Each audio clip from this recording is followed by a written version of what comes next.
Нова Македонија, Северна, Вардарска, Горда, напишани на латиница се предложените додавки на Македонија за спорот за името, што ги понудил посредникот Нимиц на вчерашната рунда преговори, дознава ТВ Нова од дипломатски извори. Сите овие имиња се со македонска транскрипција напишани на латиница, односно Република Нова Македонија, Република Северна Македонија, Република Вардарска Македонија, Република Горна Македонија и Република Македонија Скопје. Имињата, како што кажа и Нимиц, се нова комбинација од неговите стари идеи кои досега се познати за јавноста и за кои очекува двете влади сериозно да ги разгледаат.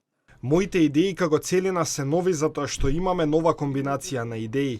За ова прашање се разговара 25 години и многу е неочекувано да се излезе со нов предлог. Многу луѓе сиве овие години размислуваме на овие прашања, затоа многу е тешко да се излезе со нешто ново, но сметам дека сега ситуацијата е различна.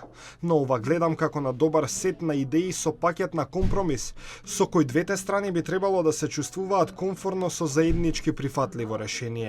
Според информациите на ТВ Нова, за јазикот се предлага да биде македонски, но повторно напишан на латиница и без превод, или пак Official Language of Република и во продолжение името кое ќе биде договорено меѓу двете страни. На другите земји ќе им се остави можност дали да го преведат или не, додека за националноста има две опции: македонски на латиница и во зависност од името, на пример, of the Republic of Северна Македонија.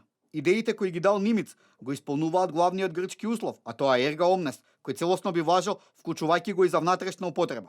Може би тоа што нема да има превод на англиски или на кој било друг јазик од јазиците кои се официјални во Обединетите нации, ниту за името на земјата, ниту за јазикот, ниту за народот, беше причина што преговарачот Васко Наумовски ги оцени овие предлози како недостоинствени. Според него овие предлози излегуваат од резолуцијата 817 на Обединетите нации, во која стои дека треба да се преговара за разликите околу името, но не и за останатите прашања.